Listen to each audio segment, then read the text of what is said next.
लाहौर हमारी जमीन है भैया। हमारा एक्टर जाके वहां नल उखाड़ आया था।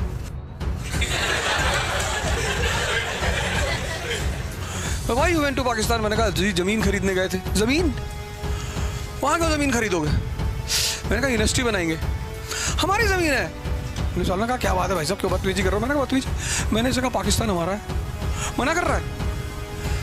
पुलिस वाले ने कहा एक दो गाली और दे दो। मैंने कहा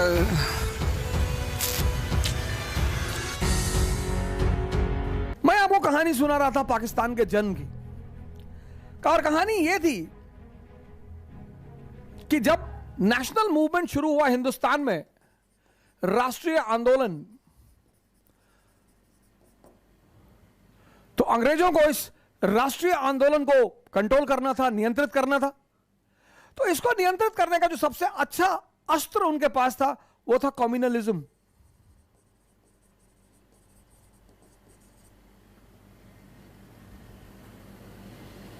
इसलिए 1857 के बाद आप हिंदुस्तान में दो धारा देखोगे, एक राष्ट्रवाद की धारा, नेशनल मूवमेंट की धारा, और दूसरी कम्युनलिज्म की धारा।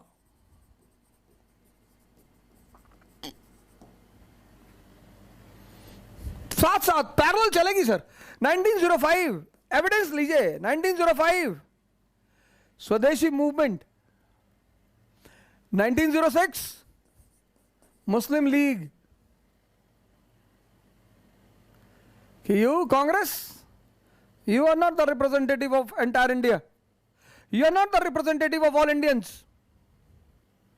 Muslims, they have their own party.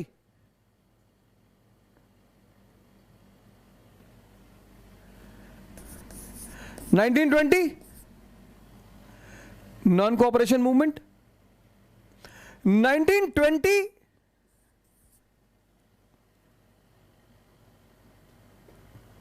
20s, 24, 23, 24, 1922 to 30, golden era of communalism, series of events. Shuddhi movement, Tabligh, Tanzeem.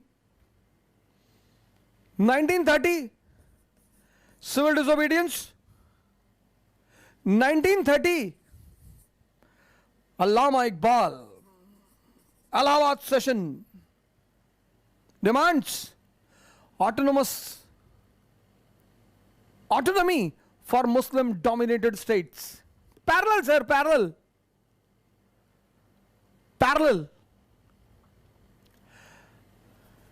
It was a very good weapon in the hand of English.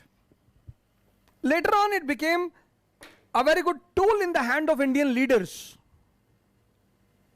सबने use किया sir, सबने। आज की दिन इस देश का कोई भी नेता यह नहीं कह सकता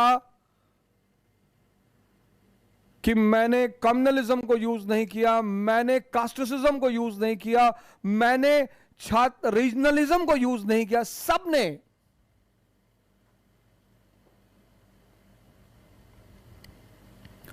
और जिसने नहीं किया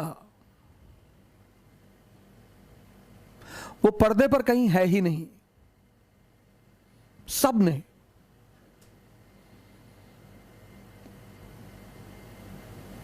सारी पार्टियों ने। किसी एक पार्टी को दोष देने का मतलब आप सिर्फ और सिर्फ एक पर्टिकुलर विचारधारा के साथ जाकर खड़े हो जाते हैं। सबने। खैर, बात हमारी चल रही थी इजराइल और पाकिस्तान की। तो पाकिस्तान की कहानी मैंने आपसे बताया 1875 में शुरू हुई एंग्लो मोहम्मडन ओरिएंटल कॉलेज की स्थापना के साथ। फिर यह कहानी आगे बढ़ी 1906 में जब मुस्लिम लीग बनी। फिर यह कहानी और आगे बढ़ी जब 1909 का एक्ट आया और उसने सेपरेट इलेक्टोरेट दे दिया। ये जो सेपरेट इलेक्टोरेट है इसको मिंटो ने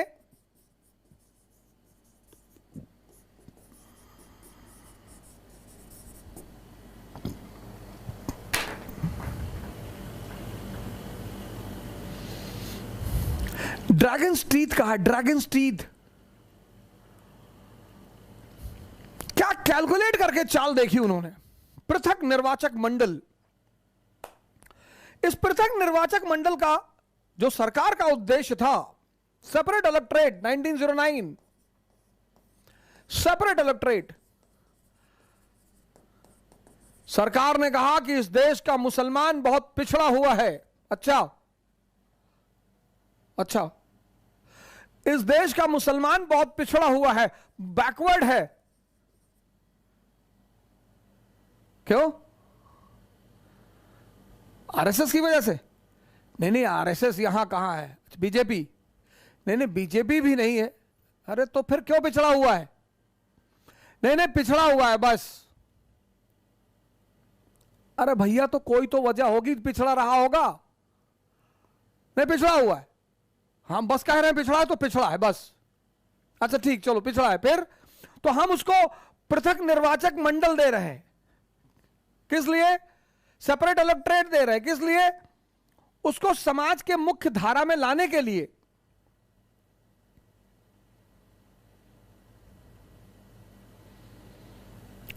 अच्छा, तुम उसको समाज के मुख्य धारा में लाना चाहते हो जी? ओहो, तो इसको रिजर्वेशन दे दो। बात तो वही है ना।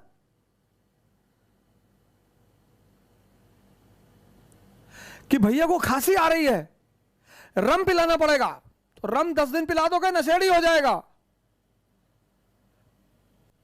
काढ़ा पिला दो, अदरक का रस मिला के पिला दो, वो भी गर्म होता है। पाए का जूस दे दो, वो भी गर्म है। नहीं, वो रम ही चलेगा इसके लिए।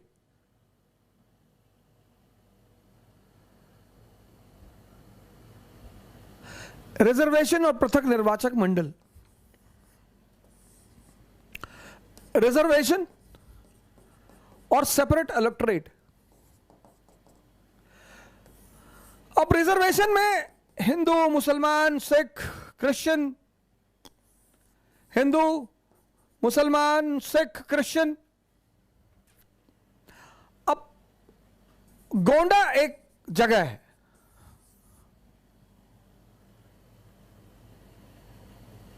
अब गोंडा अगर मुसलमानों की रिजर्व सीट घोषित होती है, मुसलमानों की, तो प्रतिनिधि जो होंगे, कैंडिडेट, वो सिर्फ मुसलमान होंगे, ओनली मुस्लिम्स। पर इनको वोट सभी करेंगे।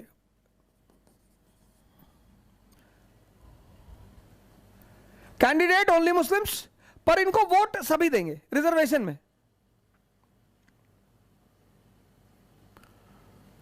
तो अगर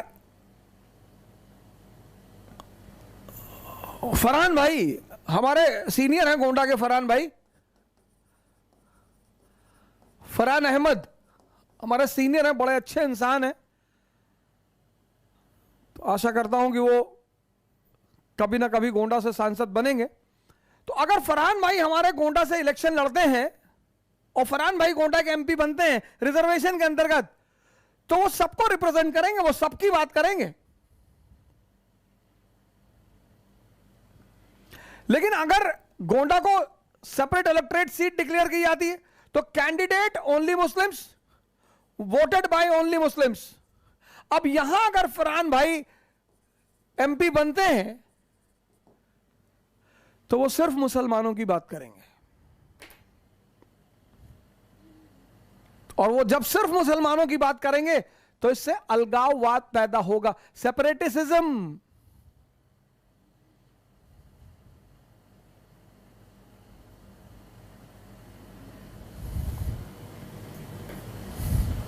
यही वो चाहते थे,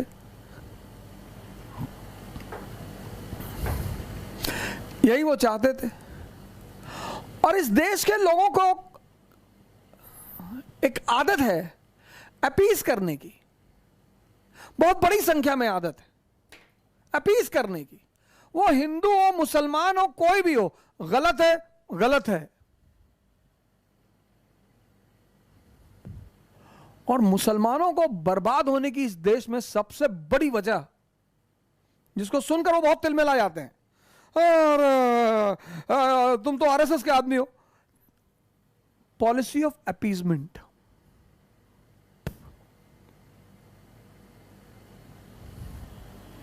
कब से? 1916 से। काम करो उनके लिए, अपीजमेंट क्यों कर रहे हो? नहीं नहीं, मुस्लिम वोट बैंक टूट जाएगा, टूटने दो।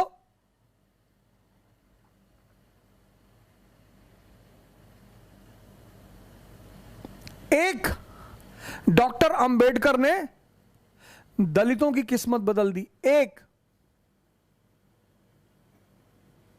क्यों? क्या मांगा उसने गवर्नमेंट से? शिक्षा। उन्होंने कहा मेरे लोगों को शिक्षा दे दो बस, हम एमपी बने ना बने, हम मिनिस्टर बने ना बने, हमारे लोगों को आप पूना समझौता पढ़िए, पूरा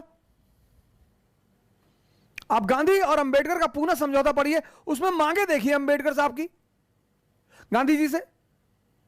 शिक्षा, a part of budget will be allocated for the education of Dalits.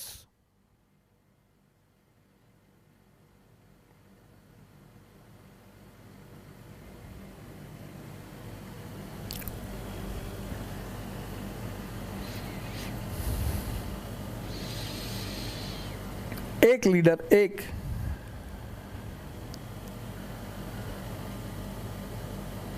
अभी हामिद मीर साहब हैं, पाकिस्तान के रविश कुमार,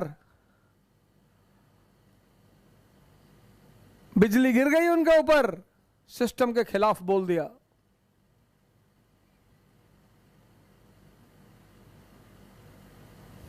ये अब 1909 में जब ये सेपरेट इलेक्टोरेट मिला तो 1924 तक पहुंचते पहुंचते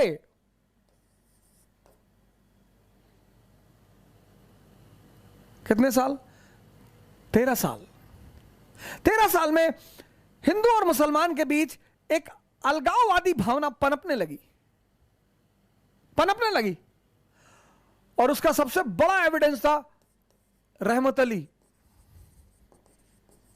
ऑक्सफोर्ड ग्रेजुएट, जिसने इस टर्म को कॉइन किया, Pakistan a separate land for Muslims.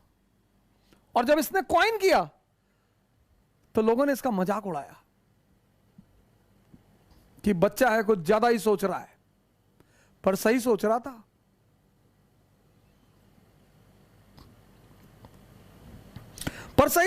Sir, एकदम सही सोच रहा था।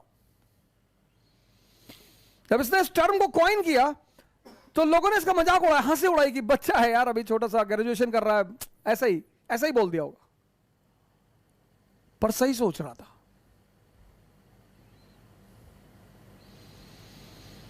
1919 का एक्ट आया, इलेक्शंस हुए। Elections are the breeding ground of communalism and casteism. 2022 में यूपी का इलेक्शन आ रहा है, सब एक्टिव हो गए हैं, सब। Parshuram gang, Ambedkar gang. एक हमारे मित्र आज उन्होंने एक व्हाट्सएप मैसेज भेजा है, मुसलमान है, जय भीम जय मीम। अरे मैंने कहा चाचा तुम तो अल्लाह के सिवा किसी का जयकारा नहीं लगाते। मुझे लगा यार ये तो गलत बोल दिया मैंने कहा तुम तो कह रहे थे ना कि वी विल प्रेज ओनली अल्लाह। तुम्हें ना कहा था ना वंदे मातरम हम नहीं गा सकते। हमने कहा अच्छा कोई बात नहीं सर, रिलीजियस मैटर मत गाओ। ये क्या कर रहे हो? तो उन्होंने मेरा फोन काट दिया। सर आप नारा किसी की भी लगाओ, आप एक डेमोक्रेटिक कंट्री में रहते हो सर, आप किसी का भी नारा लगाओ, आपको नारा लगाने से कोई नहीं रोक सकता, पर अपने स्टैंड पे तो रहो।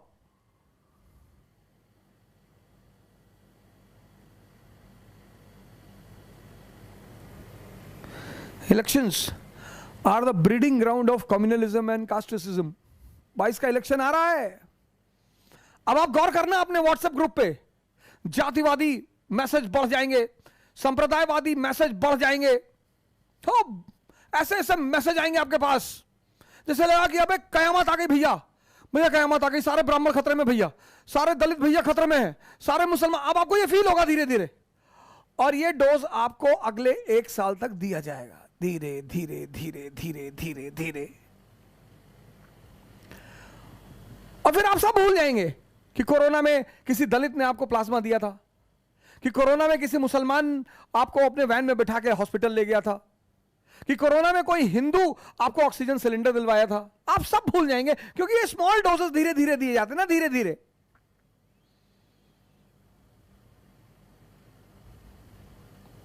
तो कोई डोज अगर लगातार दी जाएगी तो जो अच्छी डोज है वो धीरे धीरे इवेपोरेट हो जाएगी, खत्म हो जाएगी। तो जैसे ही कोरोना का संकट खत्म हो रहा है वैसे वैसे ये डोज अब मिलनी शुरू हो गई डेली। सबने अपने अपना ग्रुप बना और सब नीचे लिखते हैं अगर सच्चे ब्राह्मण हो तो उसको शेयर करो, अगर सच्चे दलित हो तो उसको शेयर करो, दलितों को बचाओ। अच्छा, पहले कोरोना से तो बचा लो। हम पहली बार अमेरिका का वीजा मांगे, दिए ही नहीं, सब देते ही नहीं किसी को। अमेरिकन वीजा ही नहीं देते और हमसे वैसे भी पाकिस्तान की मोहर लगी पासपोर्ट में। Why you went to Pakistan? मैंने कहा जी जमीन खरीदने गए थे। जमीन? वहां क्यों जमीन खरीदोगे? मैंने कहा यूनिवर्सिटी बनाएंगे। They will not allow you. They will allow. Why they will allow? It's my country, it will be integrated. It's my land, India's land. How foolishly you are talking about? Foolish? How can you say this? हमारी जमीन है। Oh, you are talking rubbish. अब तुम क्या चाहते हो? तुम जो आंसर सुनना चाहते हो वो बताएं। वो हमारी जमीन है भैया। लाहौर, हमारा एक्टर जाके वहां नल उखाड़ आया था।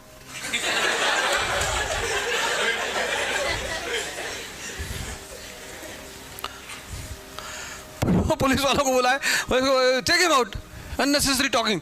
मैंने कहा अजीब आदमी यार, तुम क्वेश्चन पूछ रहे हो, मैं जवाब दे रहा हूं, अब मेरा जवाब सुनो। पुलिस वालों ने कहा क्या बात है भाई साहब, क्यों बदतमीजी कर रहे हो? मैंने कहा बदतमीजी? मैंने इसे कहा पाकिस्तान हमारा है, मना कर रहा है। पुलिस वालों का एक दो गाली और दे दो। मैंने कहा, फिर मैंने उनको अमेरिकन हिस्ट्री पे एक डॉक्यूमेंट्री बनाई 1787 से 1945 तक, डायग्राम वाइग्राम बना के दिया। ओ बोले very good, it's appreciable, you come to America? अरे मैंने कहा जी बाबूजी। तुरंत वीजा दिया। आओ, वहां जातिवाद नहीं पूछते। कोलंबिया ही तो पहुंचे डॉक्टर अंबेडकर, वहां किसी ने उनके साथ मना नहीं किया कि तुम्हारे साथ खेलेंगे नहीं, बैठेंगे नहीं। ये पागल हिंदुस्तानी, तभी तो भिखमंगे हैं। अभी इस वीडियो को मेरी निकालेंगे। एंटी इंडिया, एंटी इंडिया, ये देखो एंटी इंडिया, एंटी इंडिया है।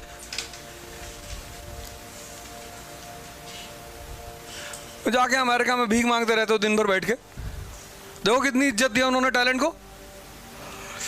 कोलंबिया यूनिवर्सिटी से वो आदमी पढ़ा, पीएचडी किया, तो उन्होंने डीएससी भी करवाई, डॉक्टर ऑफ साइंस। बोले और पढ़ो, और तुम बहुत पढ़ने में तेज हो यार, और पढ़ो।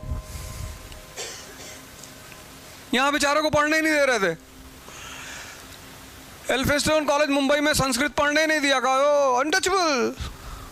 तब पर्शियन पढ़ा वो आदमी, उसमें सबसे ज्यादा नंबर। ये सब तुमको पता ही नहीं क्या? ये तो तुमको भी अम्बेडकर से प्यार हो जाए, तुम किसी भी कास्ट के हो, टैलेंट से ही तो प्यार होता है।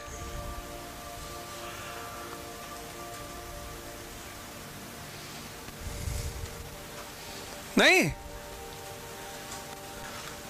किसी से नफरत मत करो, पढ़ो क्या कह रहा है वो आदमी।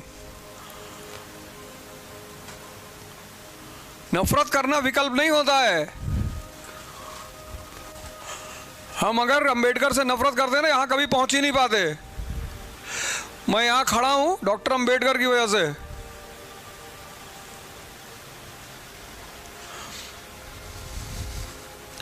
उस आदमी से मैंने सीखा कि पढ़ना है किसी भी कीमत पर।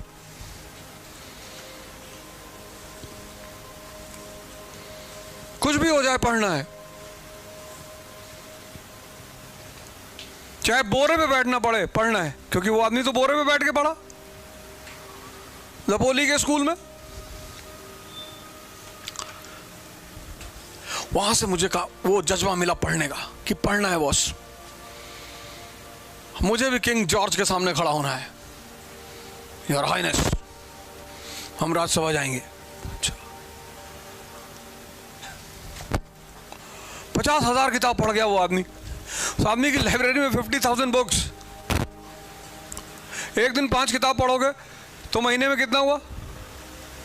150। तो 10 महीने में कितना हुआ 1500, तो एक साल में कितना हुआ 1800, तो 10 साल में कितनी किताबें हुई 18,000, 20 साल में कितनी किताबें हुई 36,000। 50,000 किताबें उस आदमी की लाइब्रेरी में थी। तुम एनसीईआरटी पढ़ने आते हो कोचिंग।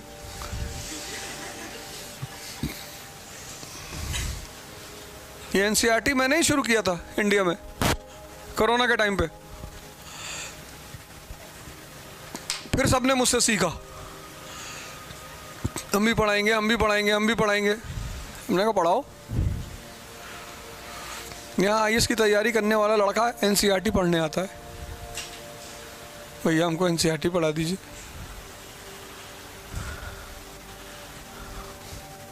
और वो आदमी 50,000, वो भी तब जब 50,000 किताब डूब गई थी समंदर में 1916, जब वहां से किताबें आ रही थी लंदन से।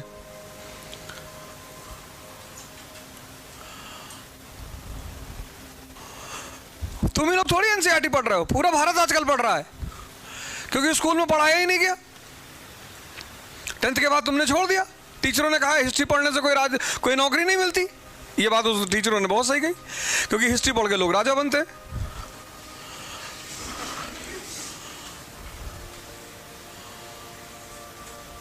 फिजिक्स तुम्हें बेईमानी करना थोड़ी सिखाएगा, हिस्ट्री सिखाएगी कि बेईमानी इज द बेस्ट पॉलिसी। कैसे?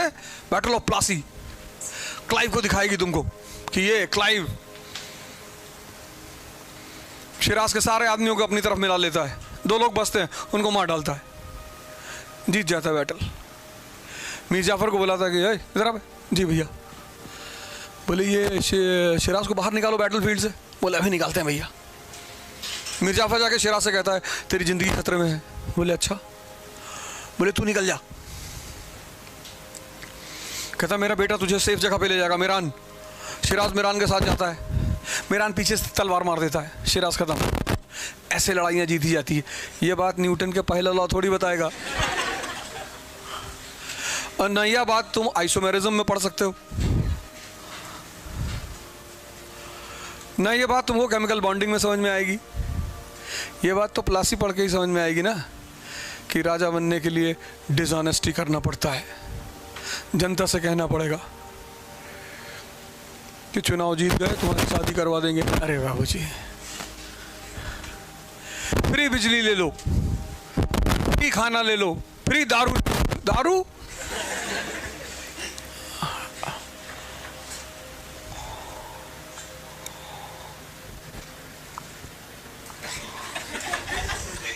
अरे मैं झूठ कह रहा हूं भैया, तुम तो ऐसे देख रहे हो जैसे कोई ये चीज तुमने देखी नहीं अपने सामने। देखते हो कि नहीं देखते हो?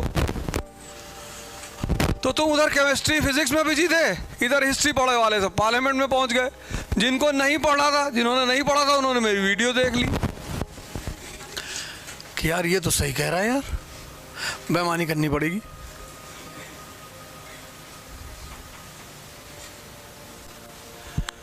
वहां अमेरिका गए हम भी, वहां कोई किसी से बात ही ना करे। अब हमको और परेशान, कोई बात ही नहीं कर रहा किसी से। तब हमने एक नई ट्रिक निकाली, बैग लटकाया, डायरी ली, फिर अमेरिकन से इंटरव्यू लेना शुरू किया। मैंने कहा I am Indian scholar researching your country. Oh very good, yes ask. मैंने पूछा यू आर डिसेंट, कहाँ से आए थे? Our ancestors Spain. Spain, South America. Oh, what are you talking? See, European country. अच्छा, European. You're too weak. मैं बोला you're weak. मैंने कहा too. हाँ, yes, too weak. फिर मैंने कहा यार इनकी लड़कियों औरतों से भी बात करना है। मैंने कहा the highest wisdom in the world is of American women. Oh yeah? फिर उनसे भी बात की। फिर जब वापस आ रहे थे तो डायरी का क्या करते, तो एयरपोर्ट के ऑफिसर को निकल रख ले। What is this? मेरे good, your country good. Oh yes yes. किसी से सीखना ही तो है। इजराइल को तो यहूदियों ने बनाया ही, पाकिस्तान को भी यहूदियों ने ही बनाया। ये बात मेरी बड़े सारे मेरे मित्र नहीं मानेंगे, और पाकिस्तानी मित्र तो बिल्कुल नहीं मानते हैं। शायद उनके अहंकार को चोट पहुंचती है, लेकिन वो मेरे एक तर्क का खंडन नहीं कर पाते कि अगर मान लो तुमने ही बनाया, तुम्हारे पास नेचुरल गैस का भंडार था, ईरान से तुम्हारा बॉर्डर मिलता था, एनर्जी की तुम्हारे पास कमी नहीं थी, तुम क्यों भिखमंगे रह गए? लेकिन आज मैं इस मंच से पाकिस्तान की आवाम से अपील करता हूं कि आप भी इस मुद्दे पर विचार करें कि हमारे लड़ने से फायदा किसका और नुकसान किसका। मेरी तो तमन्ना है कि मैं एक दिन लाहौर और कराची जाकर वहां की सिविल सेवा परीक्षा के लिए वहां के प्रतिस्पर्धियों को पढ़ाऊं, भारत की तरफ से फ्री ऑफ कॉस्ट। और अकेला नहीं, हालांकि उनके सिविल सर्विस में उनका अपना कोई इतिहास है नहीं, भारत का वो डाल नहीं सकते, तो यूरोप का इतिहास है। आशा करता हूं कि वो मुझे कभी बुलाएंगे जरूर। बड़ी इच्छा है मेरी कराची और लाहौर जाकर वहां की सिविल सेवा के लिए उनको पढ़ाना और उनसे कहना कि कब तक तुम F-18 खरीदोगे और भीख मांगोगे, और कब तक हम राफेल खरीदेंगे और भीख मांगेंगे? कब तक? हालांकि मैं बड़ा विरोध करता हूं पाकिस्तान का बहुत सारे मंचों पर, उसके पीछे मेरे कारण होते हैं। कुछ लोगों को मुझे जब टीस पहुंचानी होती है तो मैं कुछ चीजें जानबूझकर बोलता हूं। पाकिस्तान, हिंदुस्तान, बांग्लादेश, ये सब एक ही भूमि के हिस्से हैं, और कभी ना कभी ईश्वर ने चाहा, शायद हमारे ही द्वारा इन सब का एक संघ बनेगा। क्योंकि युद्ध किसी भी समस्या का अस्थायी समाधान नहीं है। वॉर, आज मैं इस मंच से कह रहा हूं, war is not the permanent solution for any trouble in this world. दुनिया में जितनी बड़ी सी बड़ी समस्याएं सॉल्व हुई हैं, सब मेज पर बैठकर ही सॉल्व हुई हैं। कब तक तुम F-18 पर बैठ के ईद का चांद देखोगे, और कब तक हम राफेल पे खड़े होके ड्रिप इरिगेशन करेंगे हिंदुस्तान में? अगर हम वो सारा पैसा हेल्थ सेक्टर और एजुकेशन सेक्टर में लगा दें तो अगले 10 साल में तुम्हारी भी वाह वाह और हमारी भी वाह वाह। और IP, इंडिया पाकिस्तान, बन जाएगा इनविंसिबल पावर। कहते हैं कि रहमत अली ने कभी सपना देखा था पाकिस्तान का और पाकिस्तान बना। मैंने भी सपना देखा है IP का, इंडिया पाकिस्तान, इनविंसिबल पावर। नाराज होने की जरूरत नहीं है, बिल्कुल नहीं है। समझने की जरूरत है। 100 साल तक यूरोप आपस में लड़ता रहा, 100 years वॉर, और आज यूरोपियन यूनियन, ईस्ट जर्मनी और वेस्ट जर्मनी अलग रहे। आज जर्मनी एक महाशक्ति है, सब मिलकर चल रहे हैं।